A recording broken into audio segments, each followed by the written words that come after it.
I usually do not discuss like viral videos on this channel, but this topic, tribe, I had to speak on because it literally speaks to my soul.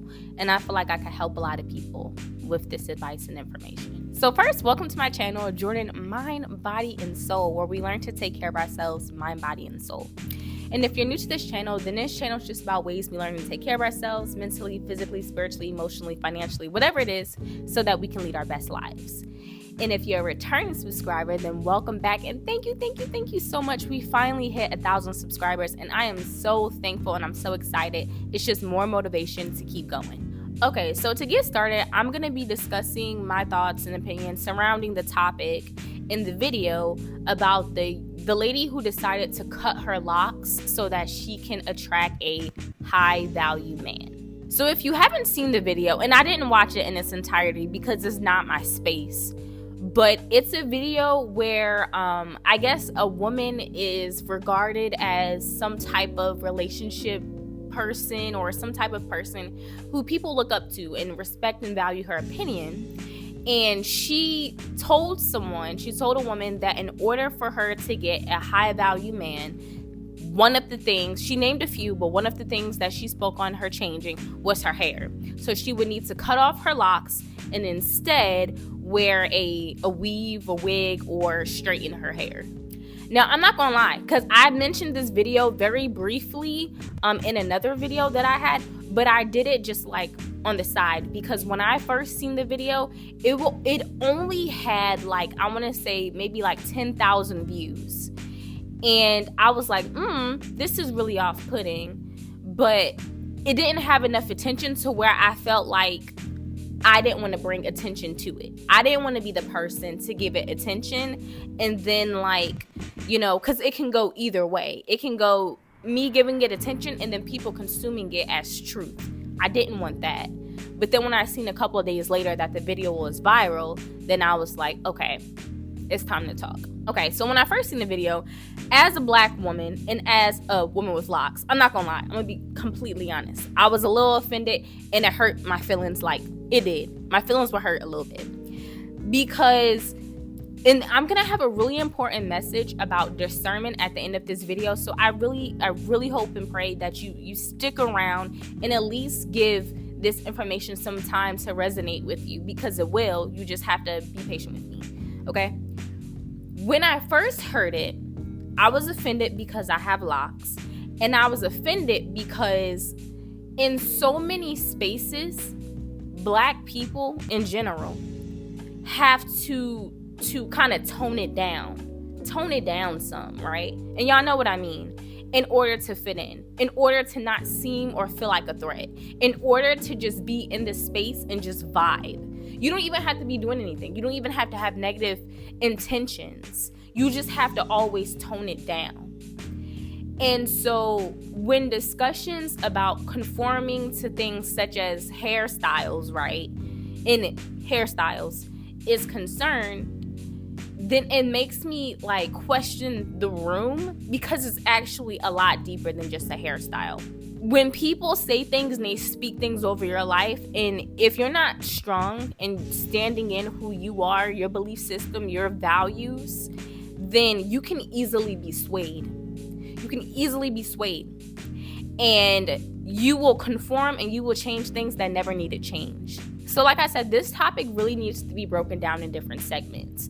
And the first segment that I want to address is that when people say high value, I think they're trying to be polite, or they're trying to sugarcoat what they're really requesting or seeking, and it's high income. Let's get that understood, because high value and high income are and will always be completely different. Now, a person can have both, but that's not what people are seeking. You're looking for someone with high income. I even have a little example, right? I'm pretty sure a majority of the people watching this video will have seen this movie, Diary of a Mad Black Woman. And while I have my own reserves about Tyler Perry and his movies, this isn't that video, but in that movie, her husband was high income, high earning, right? He made money. He appeared to have a lot of money. his values, though. His values weren't high, right? Values, morals, his integrity, his value as a person, his person. No, it wasn't high value. It was low value, right? But the guy with the braids, right? The one she ended up getting with the braids, he didn't have high income, right? Or at least in comparison, right? He didn't have high income, but his value as a person was high. So it's kind of like troubling and disturbing that like we look at people and we say money, oh, good person. No, it's the same way like when someone will be attractive, and attractive people tend to get away with more, right? They'll be like, oh, this person is prison bait and all this stuff, and you're like, wait, cut the small talk. What did this person do? And you're like, oh, they did this, they did that, they did all these horrible things. I don't care how fine they are, please keep them where they were. You get what I'm saying? And it's like, we give people passes and we have certain expectations for people because of how much money they have or because of how they look. But at the end of the day, like something that I always consider to be, and which I wish the world did, the most important thing is the true value of the person, the spirit, the soul of the individual. True value includes character, emotional intelligence, how you treat people. When you walk in a room, what do people feel? And it doesn't have to be money. It doesn't have to be money that puts that person in that position. Do a lot of those people have money? Probably, because they're able to navigate and behave a certain way. But I really want people to make the distinction for what they're looking for, because it bothers me when people say that and then the first thing they talk about is the income. You're not after that, because another thing is, right, that person who you're looking for to have a certain amount of money, why do you think you're just going to meet them there? What's wrong with someone being where you are on your level and then working up? Or what happens when the person that has the high income, you get them, something happens and they lose their money? Like, what are we really after? But although I know that's part of the conversation and that's part of what needs to be discussed, this is a bigger message for me. This has so much deeper meaning than the superficial part of the conversation. So the next part of the conversation that I think is important to address and to highlight is that I understand that in most cases, right, there are going to be some compromises or some things you have to do to get into certain rooms or certain spaces, right? If you're looking for a certain job, there are requirements, right, that you have to align with in order to get that job. Okay. If you're trying to buy a house, they have certain requirements in order for you, to move forward with the process or steps of purchasing your house. That's fine. But at some point in time, there has to be something that you stand on and that you're like, no, this is a part of me. I'm not changing that.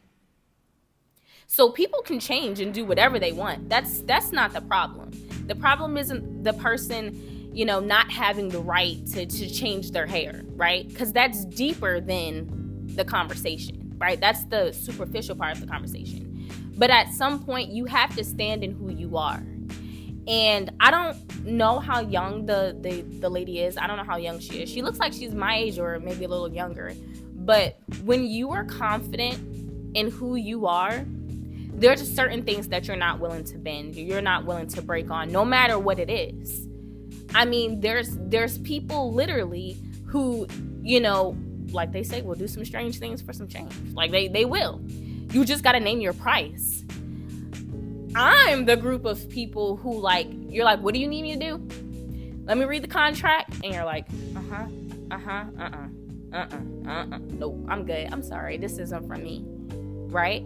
But there's a lot of people who would be like, let me see. Yeah, you know what? I could do that. This would, yeah. This is a little cheap. Can we raise the bar a little bit?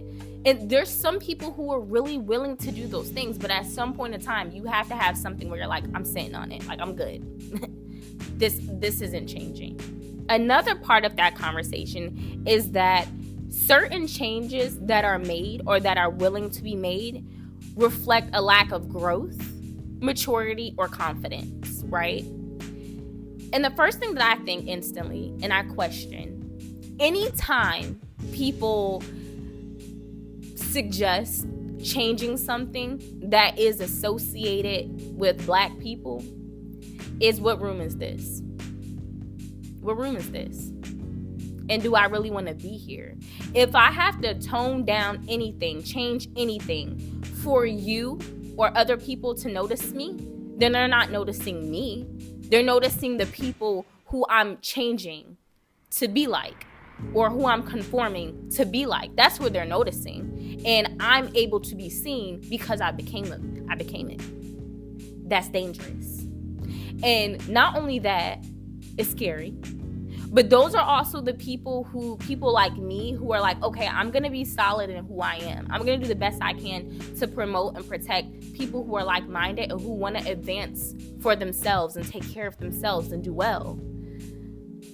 Those are the type of people who are, the ones who are willing to conform and do anything and strange things for some change. Who, when they walk in the room, we're like, because they're the ones who would tell and be like, oh, they're over there doing this. Oh, this is what they're, yeah. They're one of them. And again, it's sad to me because it's a layered problem, but it's scary. It's scary. And at what point are you like, no, there's certain things that I just won't change. I'm gonna compromise. Well, if I have to straighten my hair, cut my locks, in order for someone to be attracted to me for any reason, then it sounds like they like the people with straight hair. Oh. Okay, well then they don't like me. So move along so that the person who does can be in the room. You see what I'm saying? But people aren't like that. And that's okay, right? To an extent. The next part of this whole conversation for me is, instead of obsessing over like attracting a person that's like high earning, high value, like any of that, what are you doing? What is the internal work that you're doing to be who you request, right? If you're attracting somebody that's high earning, right? How are you with money? Are you good with money? Do you know different places you can invest? Do you know how to handle and take care of assets? Or are you here to just spend it? It's the same if you're like, oh, I need someone that's emotionally mature. They need to be this and that. Are you emotionally mature? Can you control your emotions? So for the next part of this conversation, I want to address that I know and understand that for some people, locks is just the hairstyle. Like, that's it. It's just something that they like. They think it looks nice on them and they're going on about their day. That's it.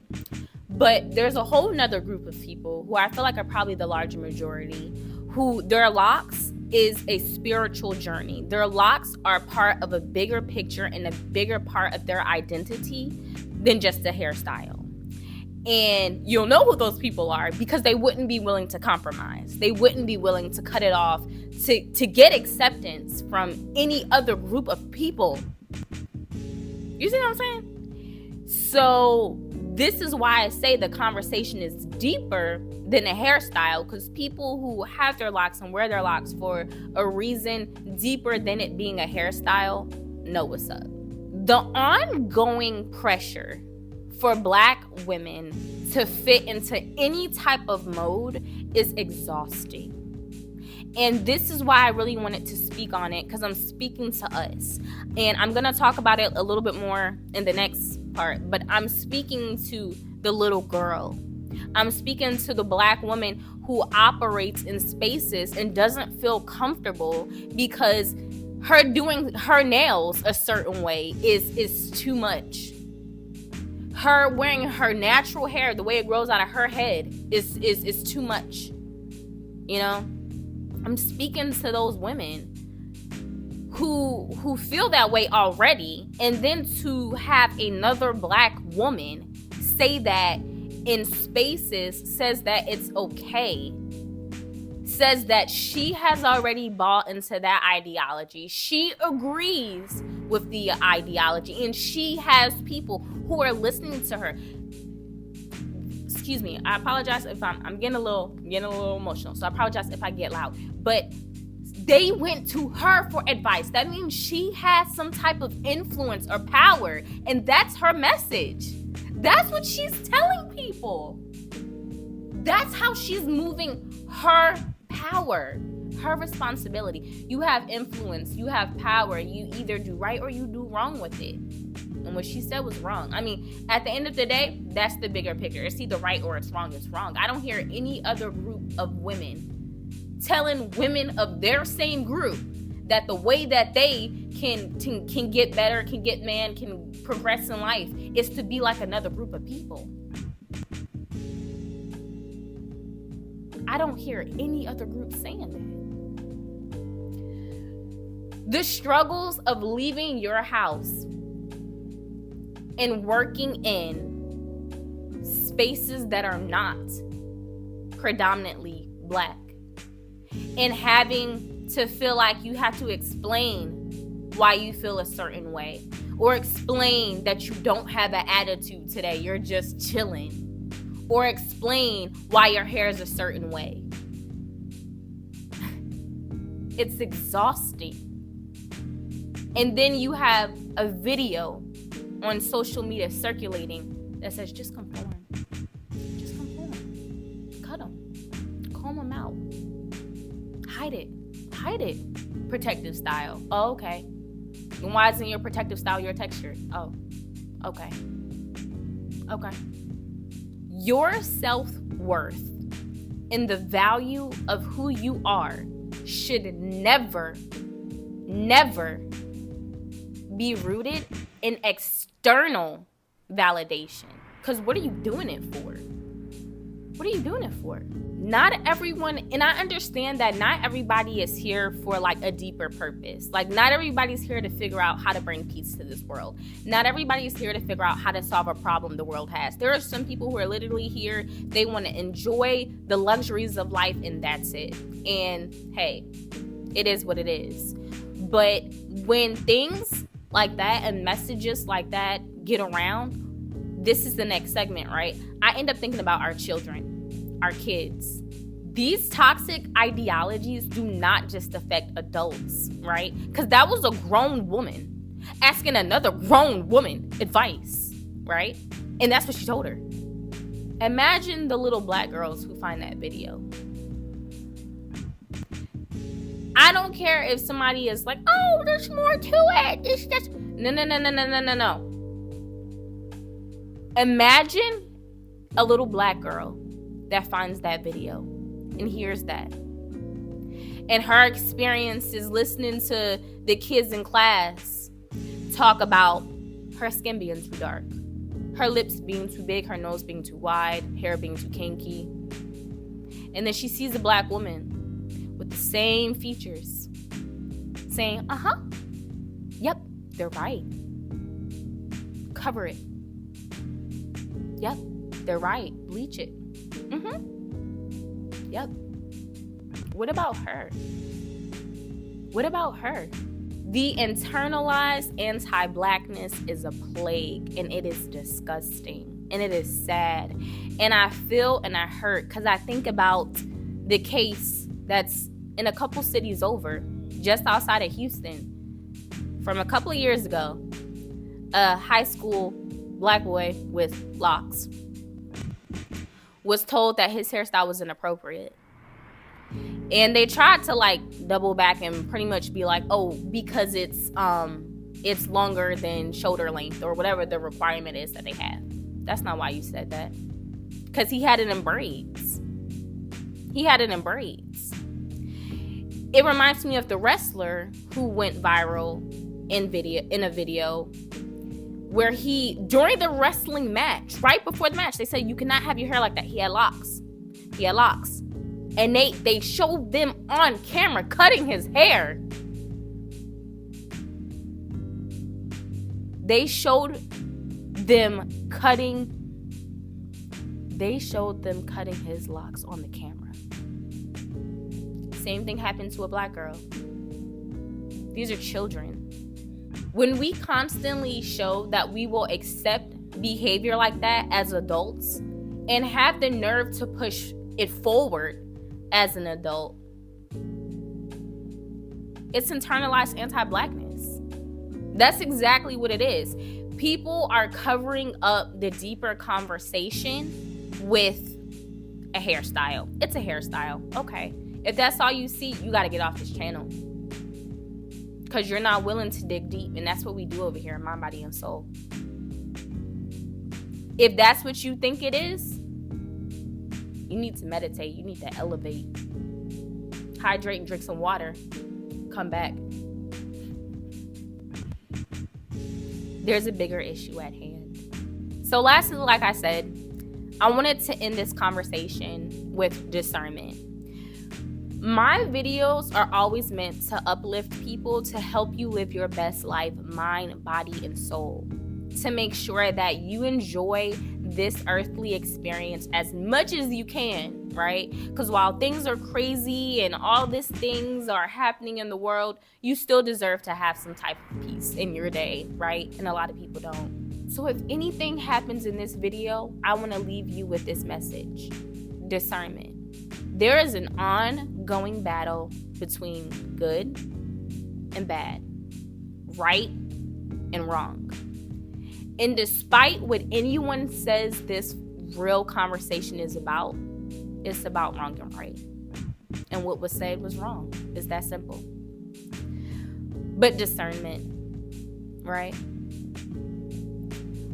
When you give people the power to speak or say anything on or over your life, be careful. When you are listening to music, songs, affirmations, motivations, podcasts, anything with people talking and speaking and giving their opinion or their expert advice, be careful. Be careful. Because the same way after hearing that message, I had a small internal battle and I meditated, did some yoga, spoke against it, and talk to my best friend. It's the same way that a little child who does not have the confidence, that does not have the life experiences to dig deeper in herself and know her worth and who she truly is, and to speak against that message and say, that's not true, that's not real. The little girl who doesn't have that power, that discernment yet, can be defeated, can be hurt, can start working with issues deeper than a hairstyle. Just because a person is loud, it doesn't mean they have wisdom. Just because a person has a certain amount of subscribers or followers, money, it doesn't mean they have wisdom. It doesn't mean they're right.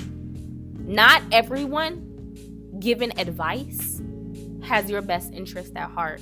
A lot of people have personal motives and a personal agenda, and they are doing whatever they feel is necessary to fulfill that. Have discernment. Ask yourself, is a person's message or words rooted in love, honesty, progression, wisdom, truth?